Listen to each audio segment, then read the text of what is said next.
And now you have what's been metamorphosed. I'm showing you two rocks here. This one you just saw as an igneous rock.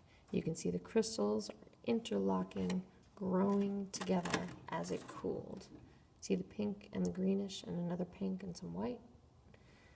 Over here you have the same minerals, only this rock has been metamorphosed. So scooch him over and look at this. Do you see how this one has banding? So all the dark minerals, because it's been compressed this way, like that. So when that happened, that nice big old pink crystal that you had over here got squashed. We took this and we squashed it. That took the pink crystal and it stretched it out along here. Then there's a black crystal that got stretched along here. There's a little bit of the white one, another one of the pink one. What happened here is metamorphism. This is a gneiss. It's got banding. You can clearly see where it was compressed on all sides, actually. This isn't true on every rock, but this one's kind of nice. You see these bands? And then over here too. This is banding. This shows that this thing was partially melted. It was under extreme pressure, and it actually changed its form from its original as a granite into this as a gneiss. Same minerals, feldspar, amphibole, quartz, all the same rock, the same minerals, different rock. So here's feldspar, here's amphibole, here's quartz, but now they've been changed. They're metamorphosed. They have a different structure. Also, when you take a rock like this and you squash it, and when I say squash it, I mean like, yeah, you hit Africa and South America, or sorry, Africa and North America together, and you slammed them together for millions of years. There's so much pressure between these that it changes what you've got. It makes it more dense. So here, this one is heavier, I can tell you. Ready? Listen. Do you hear that fall? It's very, very heavy. This one, okay, not as heavy. Basically, when you do that, you're squashing all the rock into a smaller space. So if you pick up the rock and you kind of go, that should be your first hint that maybe it's metamorphic.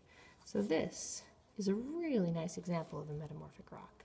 On the side, it doesn't look quite as easy to tell that it's metamorphic, but keep turning it. Look for those bands. If you see banding, you know it's metamorphic.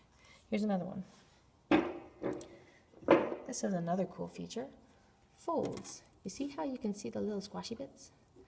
When this thing was compressed, the rock, or the melted layer, started to fold up. That's another sign of metamorphism.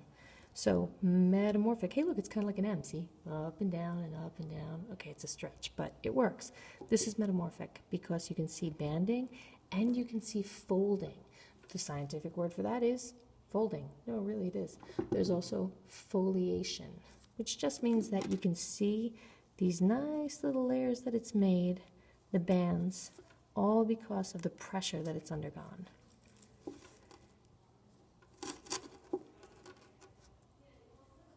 Like that.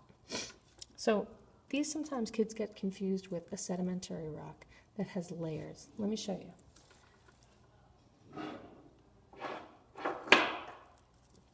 Okay, this one has layers. Remember what I said about texture?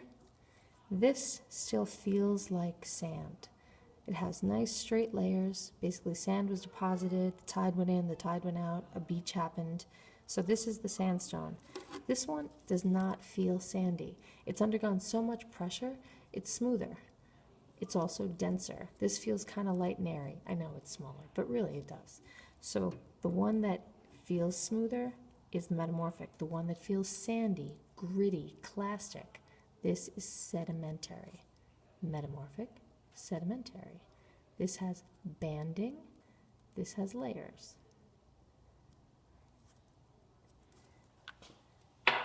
Here's another. This is my friend schist. Hello, schist. Schist has mica that's been crushed. That's the shiny stuff. Don't tell me on any lab identification that the mineral is shiny, because you know what? This is shiny, and this is shiny, and they are not the same. No, no, no. Don't use the word shiny. No, shiny. This one, though, the muscovite, or the mineral that you can see that is all silvery, this is a sign that it's metamorphic. You gotta look for a better reason, but that should be a hint for you.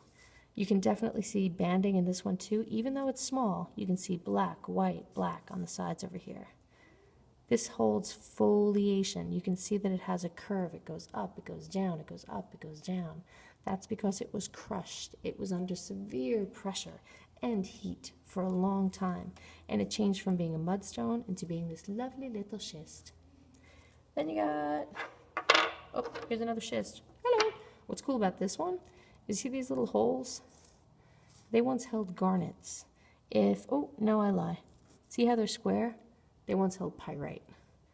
Not like you need to know that. But what's cool is sometimes when you squash a rock under extreme pressure, then you end up with other minerals that start to grow because of the conditions. But that's like college geology. We'll put him aside for a second. The other one I wanted to show you was this. If you take mudstone and you compress it for a long time, you start to get slate. So it goes from being shale to being slate. It's hard to tell the difference because the sediment is so fine that when you compress it, it just looks kind of like a black flat rock. See, like these? The hint that you have is that it's so flat. But am I going to give you this on a test? Probably not.